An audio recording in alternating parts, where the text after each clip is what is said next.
बाकी जैसे हाँ हाँ। ऐसा सुनने में आता है कि यूजी मतलब पीजी एंट्रेंस का जो मेजर पोर्शन होता है वो संहिता कवर करती है, संहिताओं से क्वेश्चन मैक्सिमम आता है। और बाकी चाहे चरक संहिता, सुश्रुत मतलब बृहत्तर ही जो है। और बाकी रसशास्त्र हो गया, भेषज कल्पना, या हर एक सब्जेक्ट का जो मॉडर्न पार्ट होता है, तो इन सबको तैयार करने का आपको स्पेशल रणनीति थी आपकी, इस बारे में बताइए। या अंतिम समय में आपकी रिवीजन करने का क्या ये था, मानक था? देखिए मतलब ये टॉपिक बहुत मतलब अच्छा टॉपिक है कि एग्जैक्टली पढ़ना क्या चाहिए। आप मतलब ये करें कि संहिता पढ़नी चाहिए या फिर नोट्स। तो देखिए अब तक जो एआईपीजीटी का ट्रेंड रहा है उसमें संहिता भी आई है, साथ में मॉडर्न क्वेश्चन भी आए, पर चरक संहिता और सुश्रुत संहिता में मैक्सिमम, और खास करके मैं कहना चाहूंगा चरक सूत्र पर ज्यादा मैक्सिमम, चरक सूत्र हो या अष्टांगोदय सूत्र। तो सूत्र स्थान पे मैक्सिमम क्वेश्चन दिखे मुझे।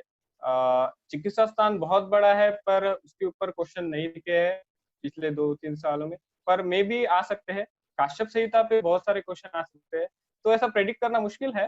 पर मेरा जैसे ये है कि मैंने जितना एनालाइज किया है, चरक संहिता अगर बेस आपका अगर अच्छा हो तो चरक और सुश्रुत थोड़ा, जो सुश्रुत का सूत्र स्थान है और शारीर स्थान, तो ये जो मेन मेन है संहिता में, संहिता में मेन मेन जो स्थान है उसमें से क्वेश्चन आने के मैक्सिमम प्रोबेबिलिटी है।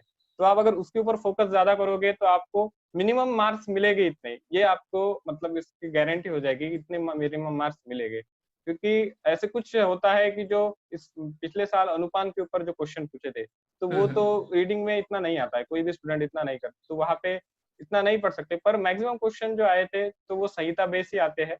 तो संहिता का आपका अगर पढ़ाई होगी, संहिता बेस्ड पढ़ाई होगी, तो डेफिनेटली आप अच्छा स्कोर कर पाओगे।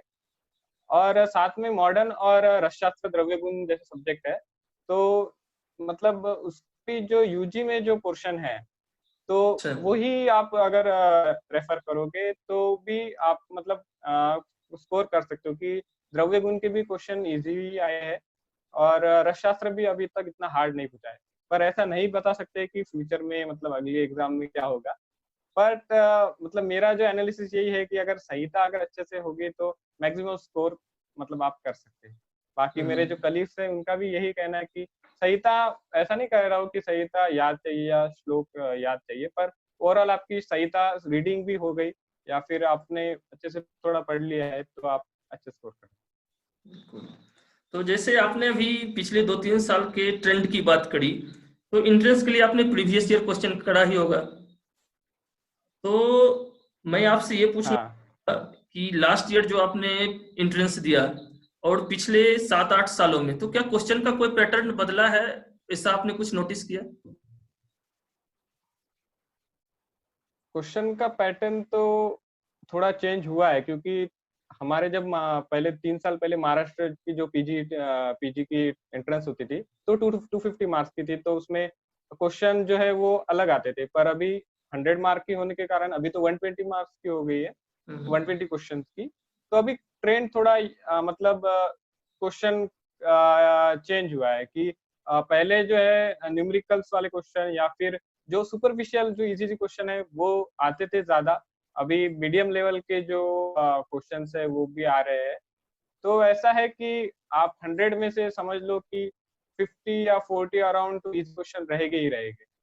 तो डरने की बात नहीं है, स्टूडेंट्स के लिए ये है कि 40 क्वेश्चन तो इजी रहेंगे, बाद में आएंगे 20 to 30 मीडियम क्वेश्चन, फिर थोड़ा हार्ड, और वेरी हार्ड में आएंगे 5 to 10 क्वेश्चन।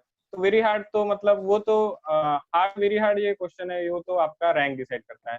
पर अगर इजी और मीडियम अच्छे से कर लोगे तो आपको अच्छी कॉलेज में सीट मिल जाएगी पीजी की, तो ये तो हो सकता है। और मेरा ट्रेंड भी, एनालिसिस भी मतलब मैंने जो किया है 3 साल का, तो एक इस साल तो क्वेश्चन भी आई थिंक रिपीट हुआ, 2017 या 18 का क्वेश्चन, एक दो क्वेश्चन रिपीट हुए।